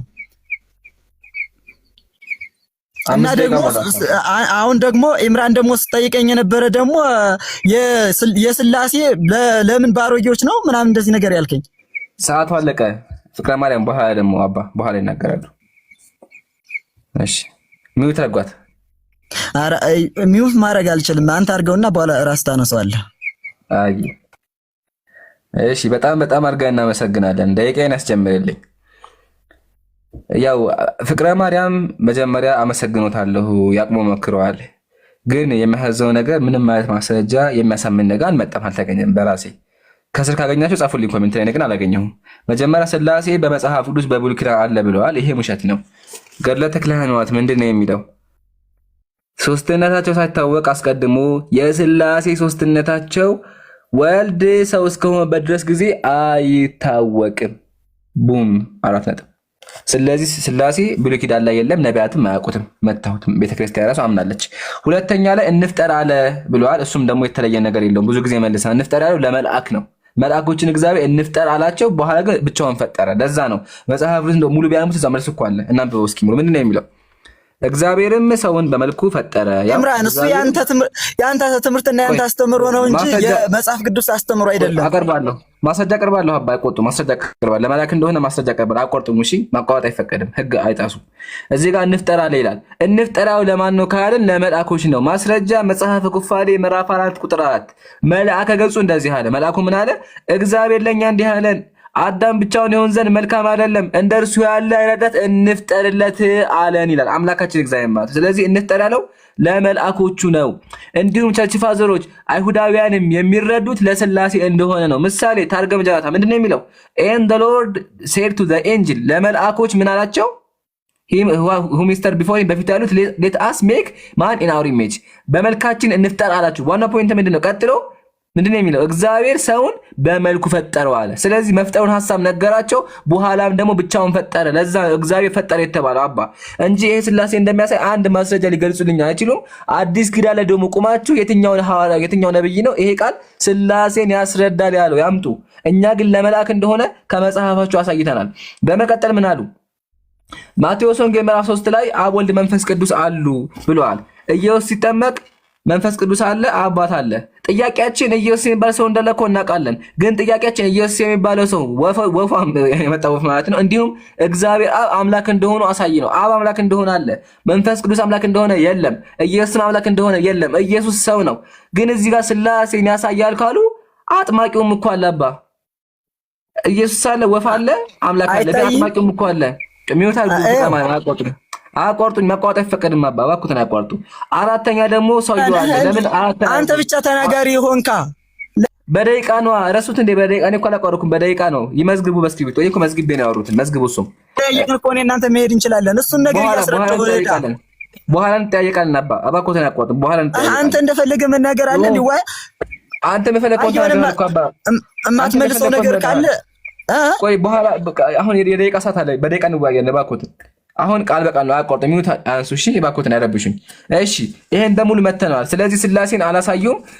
ለሥላሴ ማስረጃ ብለው የቀረቡት በሙሉ አያሳምኑም። ቀጥሎ መጽሐፍ አነበቡልን። መጽሐፉ ምንድነው የሚለው? እግዚአብሔር አብ አለ፣ ወልድ አለ፣ መንፈስ ቅዱስ አለ፣ በአካል በመለኮት ሶስት ናቸው ምናምን የሚል ነገር። እሱን እኮ እናውቃለን። ቤተክርስቲያኒቱ ስላሴን በምን እንደምታስረዳ እናውቃለን። ችግሩ ግን የምታስተርበበት ነገር መጽሐፏ ላይ የለም፣ መጽሐፍ ቅዱስ ላይ የለም። ሐዋርያት ማያውቁትም፣ ነቢያት ማያውቁትም፣ ስላሴን የሰበከ ማንኛውም አካል የለም መጽሐፍ ቅዱስ ላይ። ስለዚህ እባክዎትን አሁንም ይሄን ሶስት አካል የትኛው ነብይ እንደሰበከ ያሳዩ። እኔ ግን ሙስሊሙ ኢምራን ከአይሁዳውያን ከጣዖት አምላኪያን እንደመጣ ማስረጃ አቅርቤ ያለሁኝ። ከናንተ በፊት ህንዳውያን እንደሚያምኑ አሳይቻለሁ። ቀጥሎ ምን አሉ? አብርሃም ቤት እኮ ስላሴ መጡ አሉ። አብርሃም ቤት የመጡ ስላሴ ከሆኑ አመሰግናለሁ፣ በተዘዋዋሪ አምላክ አይደሉም ማለት ነው። ለምን? እዛ ቦታ ላይ ሂደው ጠላና ጠጅ ጠጥተዋል። ስለዚህ በተዘዋዋሪ አምላክ አይደሉም ማለት ነው። ያው መጽሐፈ ስላሴ ምንድን ነው የሚለው? እንግዲህ አንቺ ፈጥነሽ እንጀራና ወጡን ጥሩውን ጠላና መልካሙን ጠጅ አዘጋጅ፣ እኔም የወይን ፍሪዳ አርዳለሁ ጠላና ጠጅ። ከዛ ሰማይ አደረጉ እስኪ ጠግቡ ድረስ በሉ ጠጡ ይላል። ስለዚህ እነዚህ አብርሃም ቤት የመጡት አምላክ ከሆኑ በተዘዋዋሪ አምላክ አይደሉም። ለምን? የሚጠጡ ናቸው፣ የሚያሰክር ነገር የሚጠቀሙ ናቸው። እነዚህ ደግሞ በተዘዋዋሪ አምላክ አይደሉም። እያመለካችሁ ያላችሁ ትክክለኛ አምላክ አይደለም፣ ሐሰተኛ ነው ማለት ነው። በመቀጠል አብርሃም ቤት የመጡት እነማን ናቸው? ካህን አብርሃም ቤት የመጡት መልአኮች ናቸው። ማስረጃም ደግሞ የእግዚአብሔር ቃል ነው። ምንድነው የሚለው? እንክፈተው መጽሐፍ ቅዱስን። ዕብራውያን ምዕራፍ 13 እንደዚህ ይላል፣ የወንድማማቾች መዋደድ ይኑር፣ እንግዶችን መቀበል አትርሱ፣ በዚህም እንግድነት ሳያውቁ መላእክትን የተቀበሉ አሉ አለ። እንግድነት መላእክት የተቀበሉ አሉ። እነማን? ካህን ደግሞ ቤተክርስቲያኒቱ ምን አለች? እለ ሎጥና እለ አብርሃም አለች። እነ አብርሃም ናቸው አለ። አብርሃም ቤት የመጡት መልአኮች ናቸው እንጂ ስላሴዎች ናቸው የሚል መጽሐፍ ቅዱስ ላይ የለም። በመቀጠል ከሶስቱ አካል አንደኛው ቴዎፋኒ ነበር። ማለትም እግዚአብሔር በሱ በኩል ተገልጦ አብርሃምን ያናገው ነበር። ለዛ ነው አብርሃም በእሱ ጋር የሚናገረው። ኢቭን መጽሐፍ ላይ ስንመጣ ራሱ እዛው ዘፍጥረት ምዕራፍ 9 ምንድን ነው የሚለው? ሁለቱም ሰዎች ይላል እዛው ላይ ሁለቱም ሰዎች ያው ከዚያ ተነስተው ወደ ሶዶም አቀኑ። ሰዎች ናቸው፣ መልአኮች ናቸው። እዚህ ጋር ሁለቱ መልአክ ይላል። ስለዚህ መልአክ ሰው ሆኖ መጥተው ነው እንጂ ስላሴ ናቸው የሚል መጽሐፍ ቅዱስ ላይ ሽታውም የለም። አመሰግናለሁ። አያችሁ አይደለ? ፍቅረ ማርያም የጠየቀውን ጥያቄ መመለስ አልቻሉም። በተዘዋዋሪ አምላክ ይጠጣል እየተባለ ነው ያለው። ይሄን ነገር እንዲመልሱ እንፈልጋለን። በተጨማሪ አምላካችሁ ምን ያደርጋል የሚለውን ቅድም ስንመለከት ለብቻው አያስብም ይላል። ለብቻው የማያስብ አምላክ እንዴት ነው አምላክ የሚሆነው? በተዘዋዋሪ እዚህ ጋር ደግሞ ስንመጣ ቅድም አሳይቼዋለሁኝ። አምላክ ታዘለ ይባላል። አብርሃም ራሱ አምላክን አዝሎታል። የሚታዘል አምላክ እንዴት ነው አምላክ የሚሆነው? አመሰግናለሁ። አሁን ቃል በቃል እናወራ። ፍቅረ ማርያም ሚውት ያንሱ ወይስ በደቂቃ ይቀጥሉ? አላህ ይሆናቸው። እንግዲህ አክብጀዋለሁ። እንዲህ አንሳላቸው ኢምሮ አይ ቲንክ ሚውቱን አንሳላቸው። ያረክ ኢምራን የሆነ እንደተሸነፈና እንደሌላ ነገር ማስመሰሉ ለአንተ ምንም አይሰራልህ። ሚውት አድርገኝ እኮ ያልኩህ አንተ ነህ አባ። እኔ እኮ አይደለሁም ያልኩት። አንተ ምን አልከኝ? ሚውት ማድረግ ስለማችል ሚውት አድርገኝ ያልከኝ። በደቂቃ እኮ ነው ያወራነው። እንዳውም እርሶ እኮ 5 ደቂቃ ነው ያሉት። እኔ ስለምወዶት 5 ደቂቃ ሰጠሁት እኮ ለእርሱ። እኔ 4 ደቂቃ ተኩል ነው የወሰድኩት። እንደውም ባከበርኳችሁ ላይ ተው እንጂ አባ። ሲያቋወጡኝ እራሱ እኮ ምንም አልኩ። ይመለሱልኝ።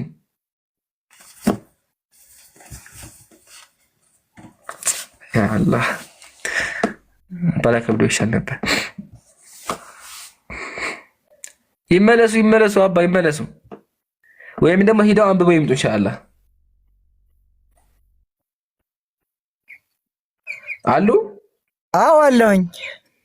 እሺ አሁን ቃል በቃል ይሁን ወይስ ደግሞ በደቂቃ ይቀጥላሉ? ምረጡ። አይ ቃል በቃል እኮ መነጋገር እንችላለን።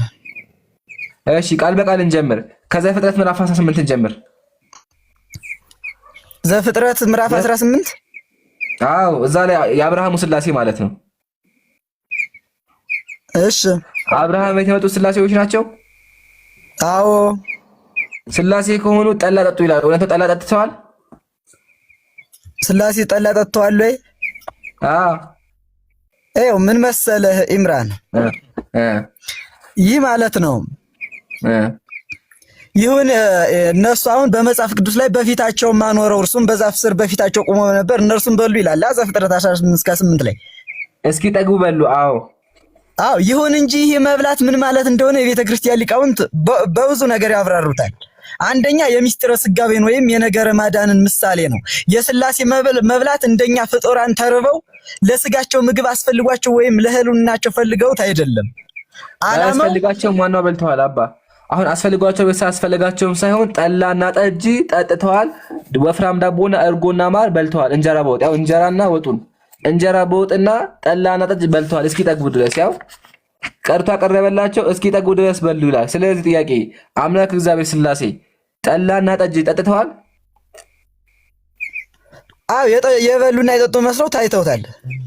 እስኪ ጠግቡ ድረስ በሉ ጠጡ ነው የሚለው። ጠጡ። የጠጡት እነማን ናቸው? ይህ እኮ የቅኔና የትርጉም ሚስጥር ነው ኢምራን። ጠጡ ነው የሚለው። ጠጡ የሚለው ሚስጥሩ ምንድን ነው? ብሉ ሲል እያለ በሉ ማባል መብላትን ሳይሆን ማጥፋትን ማቃጠልን ያሳያል። ስላሴ የአብርሃምን መስዋዕት እንደተቀበሉ ለማሳየት ነው። ማስረጃ እሺ፣ የትኛው ቤተክርስቲያን እንደዛ የተበራራው? ማስረጃውን ያቅርቡልን። አይ በሊቃውንት ሲተረጎም ነው። የትኛው ሊቃው እንደዛው ተረጎመ? የትኛው ሊቅ? እግዚአብሔር በመሆኑ አሁን በቃ ከ18 አንድ ላይ አሁን እግዚአብሔር አብርሃምን አይ ሳይሆን የትኛው ሊቅ ነው በሉ ሲባል ትርጓሜ ያለው የትኛው ሊቅ ነው? ሊቁን ይንገሩ። ይሄ እኮ ሚስጢር ነው። አይደለም ሊቃውንቶች ቆይ አንድ ያ ፍቅረ ማርያም ምን አሉኝ? ሊቃውንቶች ሲያብራሩት በሉ ሲባል ትርጓሜ ያለው ብሏል። የትኛው ሊቅ ያብራራው? አይ በዚህ በመጽሐፍ ቅዱስ ላይ በኦሪት ዘፍጥረት ላይ እኮ ተቀምጦልናል። እዛ ጋር በሉ ነው የሚለው። እስኪ ጠጉ ድረስ በሉ ነው የሚለው እንጂ በሉ ትርጉሙ የሚል ነገር የለውም። ቃል በቃል በሉ ጠጡ ነው የሚለው። ጠላ ጠጡ ነው የሚለው። እኔም እኮ የስላሴ ሚስጥርን ብነግርህ እንደዚህ የምልህ እኮ ለዚህም ነው። ማስረጃ ቅርቡልኝ ፍቅረ ማርያም። እምነት ማመን ይገባሃል። ኖ አይ ፍቅረ ማርያም ማስረጃ ቅርበው በሉ ሲባል ትርጓሜ ያለው በሉኛ። ካለ ማስረጃ ከሆነማ አያሳምንም። ሰው ራሱ ይወዛገባል። እንዲሁም ነገ ሄጄ ምሳሌ ቢጠይቁን ጥያቄ ማለት ነው ምን ልላቸው? ፍቅረ ማርያም ነገ ይልን ነው ወይስ ምን ልል ነው? ስለዚህም ከነ ማስረጃ አድርገው ይንገሩኝ። ካለ ማስረጃ ከሆነማ በቃ ትርጉም የለውም እኮ። አንተ አሁን በሉ ከተባለ ስላሴ በቃ በትክክለኝነት እንደዚህ በቃ እንዳንተ ወይም እንደኔ በሉ ለማለት ፈልግ አይደለ? ሌላ መብላት አለ እንዴ? የማናውቀው መብላት አለ? ልንገርህ አንድን ምግብ ማለት ነው አንድን ምግብ አፍ ላይ ከተህ ዝም ብለህ ሳታላምጥ መዋጥ ትችላለህ? ሳታላምጥ ያንን ነገር መጠቀም ትችላለህ? አትችልም። ስለዚህ በሉ የሚለውን ወይም የስላሴን ሚስጥርና ነገራትን አብራርተህና አምልተህ አራቀህ ካላየሁ በስተቀር ጥሬውን መመገብ እንዲገባኝ ፍቅረ ማርያም እስኪ ጠግቡ ድረስ ጠላና ጠጅ ጠጡ በሉ ሲባል ምን ማለት ነው? የቅኔና የትርጉም ሚስጥር ነው ብያለሁ። ይሄ ማለት ነው። ትርጉሙን ይገሩኛ በማስረጃ አድርገው። 18 ከ8 ላይ አንድምታውን ግባና ይኸው። የትኛው አንድምታ? የማን አንድምታ? ኦሪት ዘፍጥረት 18 ከ8 ላይ አንድምታው ላይ ግባ። ይንገሩኝ። የትኛው የማን አንድምታ? ብዙ አንድምታዎች እኮ ያሉት። የማን? ኦሪት ዘፍጥረት የትኛው አንድምታ? የአንድምታ ደግሞ ስም አለው እንዴ? እኔ አባት እንዴት አዳ? ተርጓሚዎች እኮ ብዙ ናቸው። ተርጓሚዎች ብዙ ቢሆኑም ቃሉ አንድ ነው አይደለም? ብዙ አለ። ብዙ አንድምታዎች አሉ በቤተ ክርስቲያን ደረጃ የሚቀመጡ እና ከአንድምታዎች ኦሪት ዘፍጥረት ሙሴ የተናገረ ኦሪት ዘፍጥረት የባህር ዳር መምህሮች አሉ። የጎንደር መምህሮች የተለያዩ አንድምታ እኮ ነው ያለው። አይ እና እኮ የሱ የጎንደር የባህር ዳር ቢሆን ሊቃውንቶች በየስፍራው ላይ ይጻፉት ወይም እንትን ይበሉት እንጂ እንደ ቢያንስ እንደናንተ የሆነ ልዩነት የተለያየ ነገር የለውም።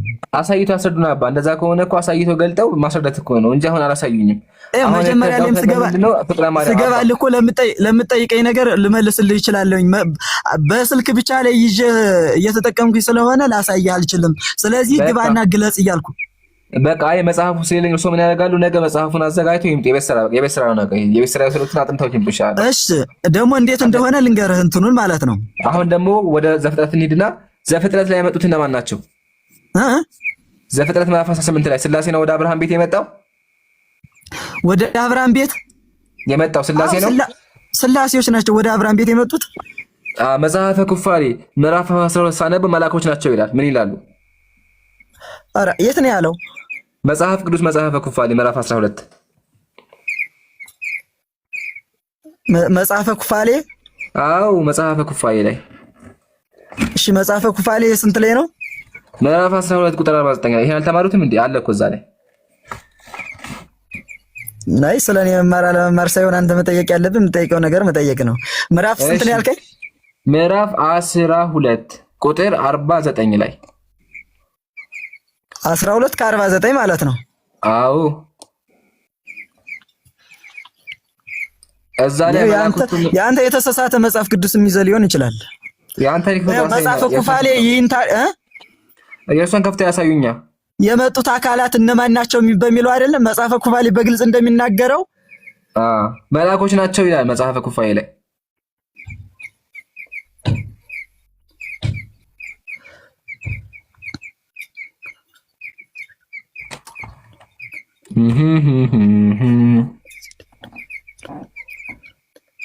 ምን መሰለህ መጽሐፈ ኩፋሌ በግልጽ እንደተናገረ ማለት ነው ወደ አብርሃም የመጡት የእግዚአብሔር መላእክቶች ወይም ቅዱሳን መላእክት ናቸው ብሏል።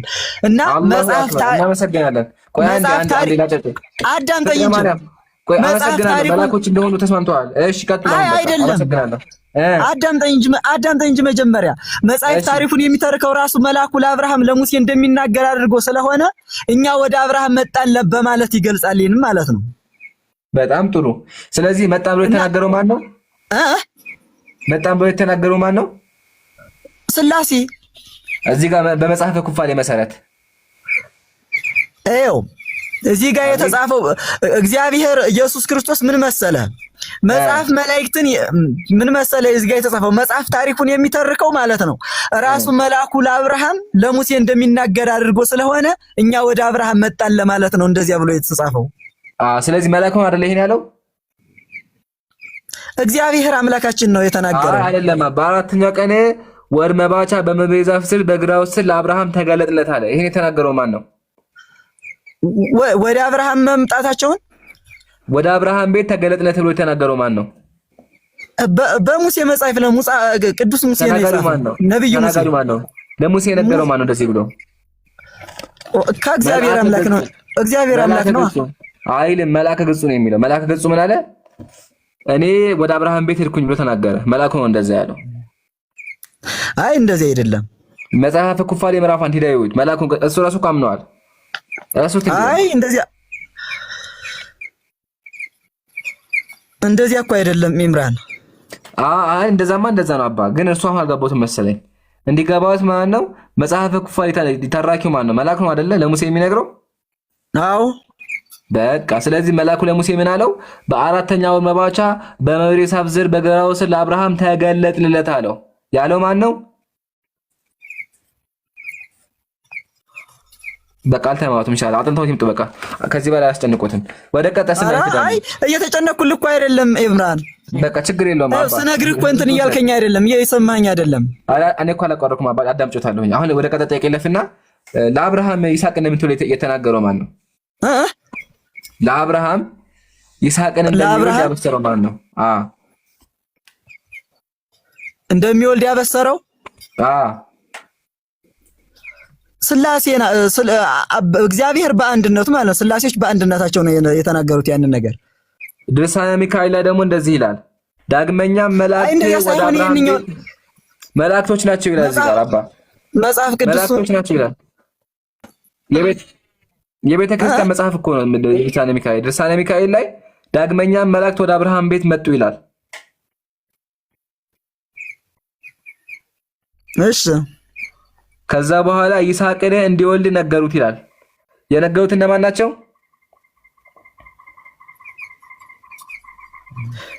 ሥላሴዎች። እዚህ ጋር መላእክት ነው። እዚህ ጋር እስቲ ምንድነው የሚሉት? ይሄን አንብቡት እስኪ። ዋሽታል ማለት ነው ይሄ ነገር። ምን ላድርገው? ቅዱሱ የቤተ ክርስቲያን መጽሐፍ ምን አለ? ዳግመኛም መላእክቶች ወደ አብርሃም ቤት መጡ። መላእክቶች ናቸው ይላል። እስኪ አንብቡት አንዴ። ምን መሰለ ቅዱሳን ወደ አብርሃም የተላኩት ሥላሴ ቅዱሳን መላእክት ናቸው እንዳልነው እግዚአብሔር አምላክ ነው ለመናገር በእሱ ለእነ አብርሃም ለእነ ሙሴ እንደተናገረው ያንን ለመግለጽ ነው እንደሱ እኮ ተናገረ እያልኩ ያለ። ወደ አብርሃም ቤት የመጡት እነማን ናቸው? ሥላሴ። እዚህ ጋር ደግሞ መላእክቶች ወደ አብርሃም ቤት መጡ ይላል። ውሸት ነው? ሥላሴ ወደ አብርሃም ቤት መጡ። መልአክ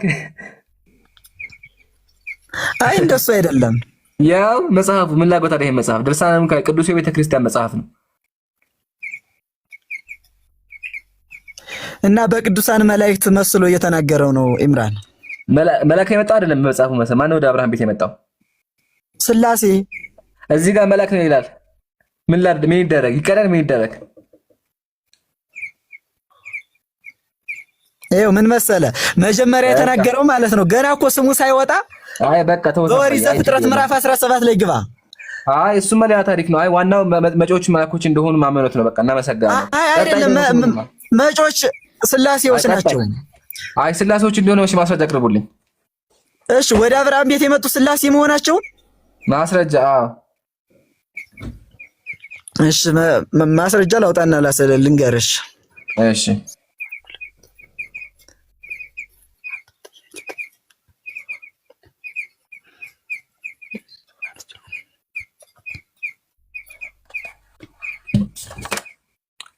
እየጠጣችሁ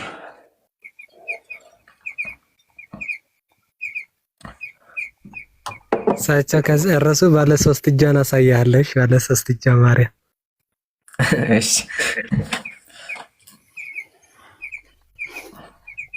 በቃ አባ አይ አቤት ምን መሰለህ ሄደ ስለሆነ ማለት ነው። አባ እንትን እናድርግ። ምን መሰለህ አዲስ ስለሆነበት አባ ልምከሩት። አዲስ ስለሆነበት በቃ የቤት ስራ ወስደው አጥንተው ይምጡ። እሺ ነገ እንወያይ። ልንገርህ በደምብ ተዘጋጅተው ነው አይ እንደዚህ ዝም ብሎ ወሬ ከሆነ ሰው የሚሰለቻል፣ እኛም ደግሞ ይደብረናል። እርሶ መምህሮትና ሻለ ምን ያደርጋሉ? ለነገ በደምብ ተዘጋጅተው ይምጡ። የዛሬውን እንለፉት። በቃ እንደዛ ሳይሆን አሁንም እኮ እየነገርኩ ነው። አቆየህን አባ አቆየህን፣ ሰዓቱ ሄደብን። በቅድስት ሥላሴ እንደመጡ ልንገርህ። እሺ ማስረጃ ምዕራፍ 18 ላይ በኦሪት ዘፍጥረት ምዕራፍ 18 ላይ ግባ። ቁጥር ስንት ላይ? ከ2 ላይ። እሺ ገብቻለሁ። እሺ ምን ይላል? አንብቦ ያስረዱኝ፣ ያደመኩ ነው። አብርሃም ቀና ብሎ ሲመለከት 3 ሰዎች በፊቱ ቆመው አየ። 3 ምኖች? 3 ምኖች? በ3 ሰዎች አምሳል ማለት ነው። አይልም እንደዛ። በ3 ሰዎች አምሳል አይልም። 3 ሰዎች አምሳል ይላል እንዴ አባ? አው 3 ሰዎች በፊት 3 አካላት ወይም 3 ሰዎች ተገልጸው ታዩት ማለት ነው። በሰው አምሳል እንደዛ አይልም። በሰው አምሳል አይልም። አርሶ አምላክ በሰው ተገለጠ ናሉት፣ ግን እንደዛ አይልም። የሚለው 3 ሰዎች ነው የሚለው። እና 3 ሰዎች እኮ እኛን ስለሚመስሉ ስላሴዎች በእኛ አምሳል ለመናገር ፈልጎ ነው። ይሄን እንዴ ስላሴዎች ላይ ነው እንደሚመስሉት? አው ንግበር ሰባባሪያ ነው አምሳሊ ነው ብለው እኮ የፈጠሩን እኛ በሰዎች አምሳል ብለው እኮ የፈጠሩን በእኛ በራሳችን አምሳል እንፍጠራቸው ብለው አይደል እኛን የፈጠሩን። ስለዚህ እኛን ይመስላሉ ማለት ነው የስላሴዎች። ስላሴዎች ሙሉ እንደኛ ናቸው ሙሉ ማለት ነው። እንደኛ አይ እንደኛማ ፍጹም እንደኛ ፍጹም ሰው አይደሉም። እና እሺ ስላሴዎች እጅ አላቸው? ስላሴዎች እጅ አላቸው? አዎ። እሺ ስላሴ ጸጉር አላቸው? ሁሉም ነገር አላቸው። ሁሉ ነገር ሲባል ምሳሌ ሁሉ ነገር አስረዱኝ። ምን ሁሉ ነገር ስሙ በደንብ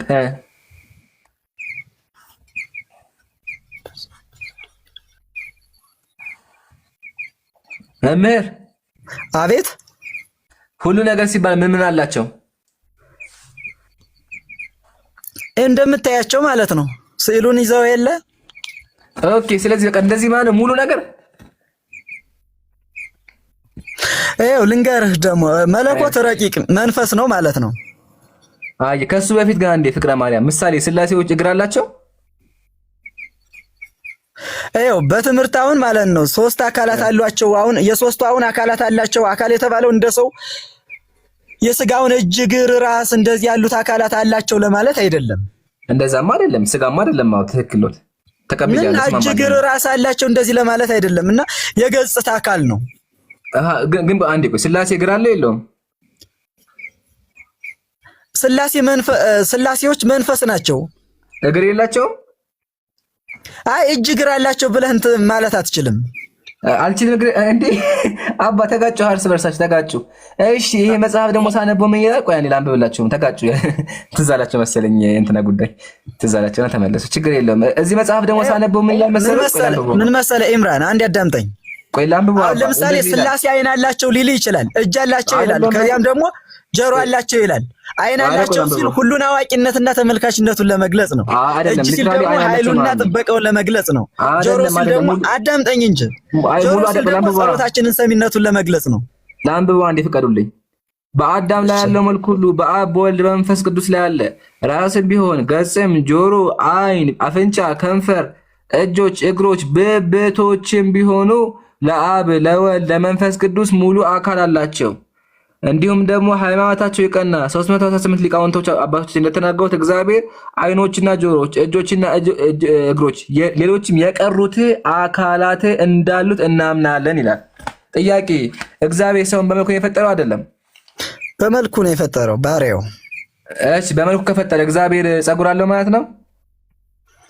ምን መሰለህ ኢምራን፣ ምሳሌ እነዚህ አሁን ስላሴዎች አሁን በሰውኛ አገላለጽ አሁን ወይም አንቶፎሪያዝም የሚባል የሆነ የእግዚአብሔርን ስራ ለኛ ለማስረዳት የተጠቀሙባቸው ናቸው። የእግዚአብሔርን ስራዎቹን ማለት ነው። ጥሩ አባ ፍቅረ ማርያም ጥሩ መተ ተጋጩ። ምሳሌ ለልግለጽ። እሺ እንደዚህ አብ ወልድ መንፈስ ቅዱስ ሆይ ነጭ ጸጉር አለው። እሺ ጥያቄ ምንድነው ያንተ? እግዚአብሔር ነጭ ጸጉር አለው? እግዚአብሔር ነጭ ጸጉር አለው? ይኸው እሱ አሁን በሽማግሌነታ ወይም አሁን በነጭ ጸጉር አሁን የተገለጹት ማለት ነው።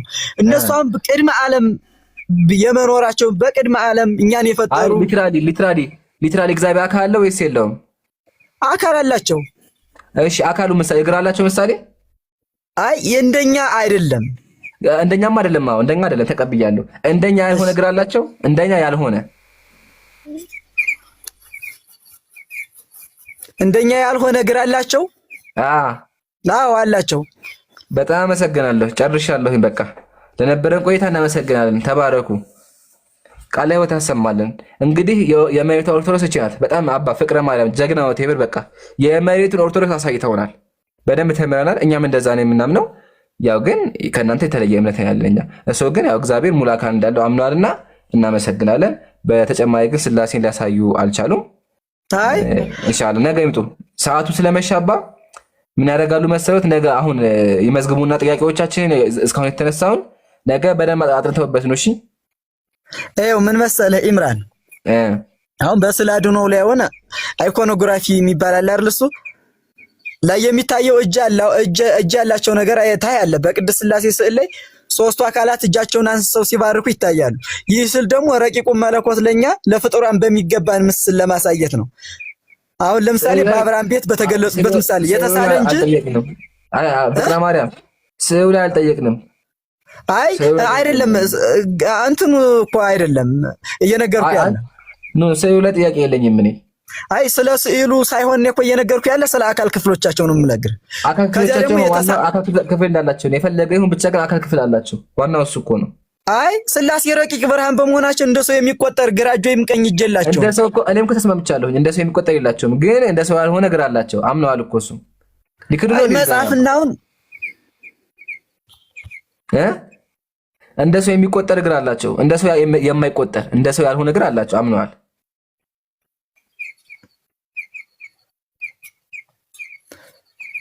በቃ አባ እንደማመጥ ግን ደስ ይለኛል። አይ በቃ መልሰውታል። ከዚህ በላይ ድካም ስለሚሆን ማለት ነው። የቀሩትን ነገር ሙሉ አልገባሁትም። ዛሬ ጋር መሰለኝ ሰሙትና መጽሐፈ ኩፋሌ ላይ ያለውን እንዲሁም ደግሞ መከር ዑራኤል ላይ ያለውን ነገሮች መዝግበው ነገ ይምጡ። እንደዛ ይቻላል። ከዚህ በላይ ሰው ማርከም ነው የሚሆነው።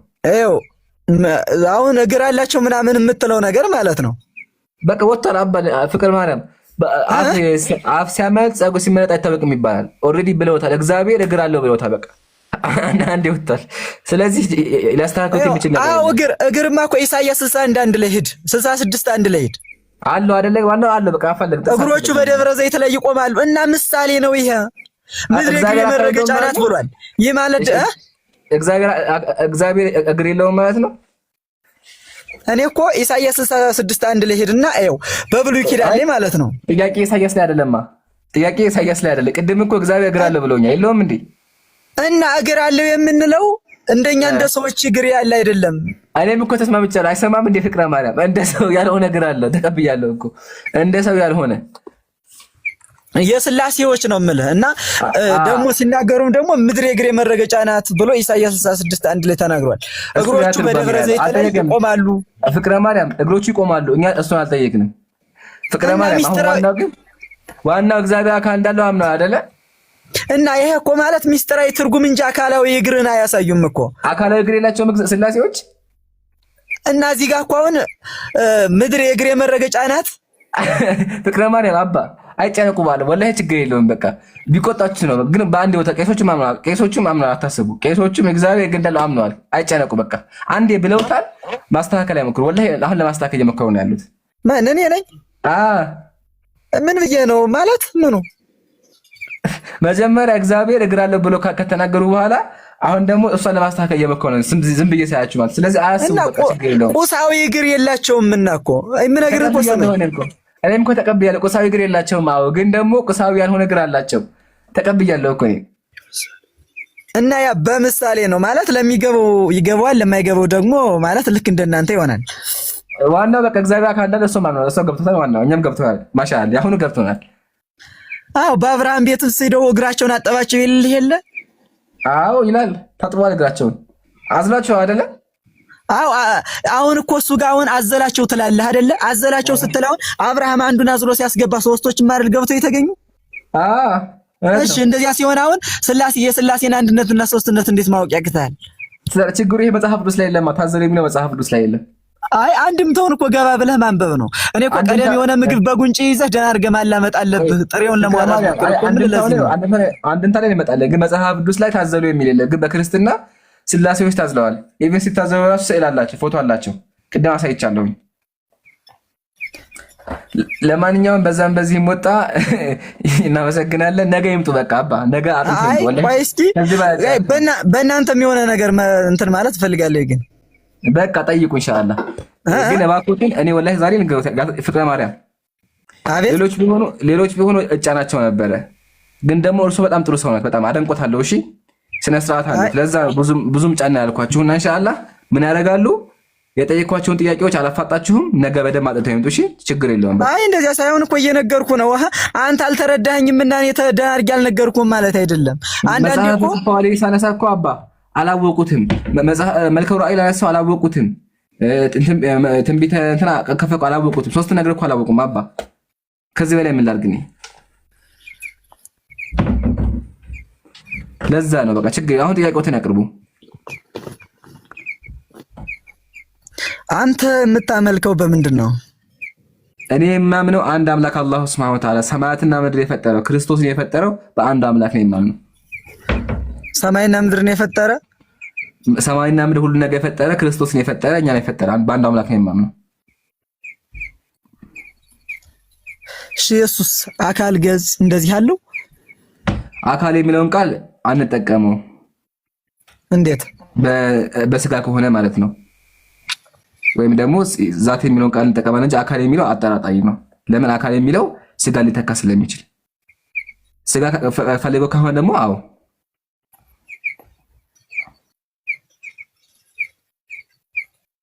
ተመለሰሎት።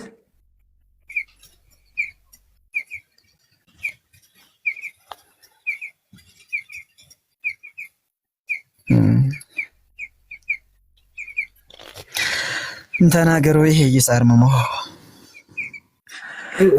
በቃ ነገ ነውና አባታችን ያሉትን ነገሮች ማውራት ይሻላል። አይ ቲንክ ሌሎች ሰዎችም ስላሉ ታይምም ስለሄደ ከዛ አንፃር ነው። ይሄ የሶስት እጁን አይተውት ይውጡ እንደ ይምሩ የሶስት እጁ ማርያም ሶስት እጅ እንዳላት ያውቃሉ አባ? አይ ማርያም ሶስት እጅ የላትም። እሺ ላስ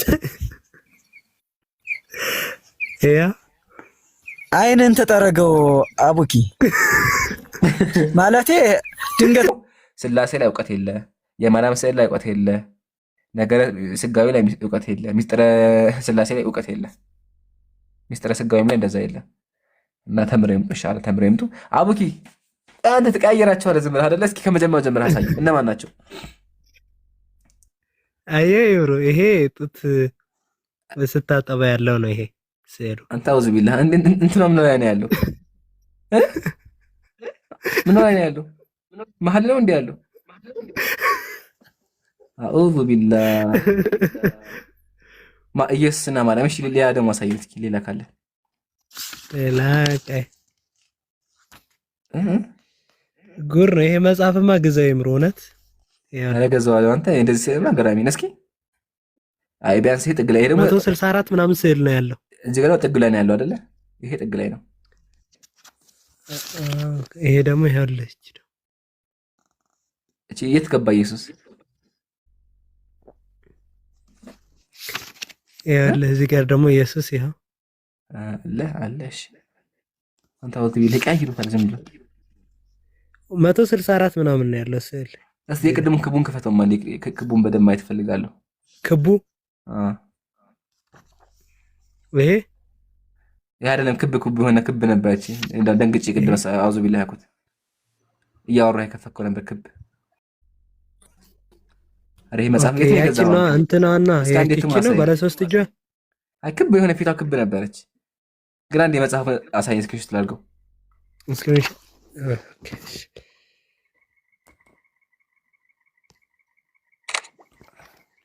አይ ቆይ እንደዚህ ላድርግልህ። አይ በቃ ሙሉ ገብቷል። ርዕሱ ነው እንጂ አይጠፋኝ። ርዕሱ ካገኘሁት ሐና ራሱ አያቱ ናት ይላል። የሚገርምህ ለእግዚአብሔር ሐና አያቱ ናት። እንዴ እኔ እኮ እሱን እኮ እንትን ላይ ያገኘሁት እኮ የእግዚአብሔር አያት ስለሆን ይችላል እኮ አይተዋል። የእግዚአብሔር አያት ያው እዚህ ጋር ይኸውልህ ሰላም ለኪ ኦ ሐና እምሕይወርቱ ለዘገብረ ሰማይ ወምድረ ሰማይና ምድር ለፈጠረው አምላክ አያቱ የተባልሽ ሐና ሆይ ሰላም ላንቺ ይሁን። አያት እንዳለው አምኗል። ወይ እንዳውም እኔ ላውጣ የእግዚአብሔር አያት አለ። ቀጥል። እስከዛ ላውጣው እንዳውም እኔ መጽሐፍ መልክዓ ስዕል ላይ ደግሞ ቤዛ እንደሆነች ተማይፀንኩ ግዝቴ በመልክዓ ስዕልኪ ዛቲ እንዘሰግ ቅድሚያ ወትጋና ይላቲ ማርያም ድንግል ማርያም ወለተ ማቲ ቤዛ ቤዛ ነፍሰ ኩሉ መዋቲ በሰማይኒ በምድር አንቲ በሰማይም በምድርም እንደሚሞቱት ሁሉ አንቺ ልክ ነው። እግዚአብሔር አይቶ ሆነሻልና ትክክል ጉድ ነው ብቻ።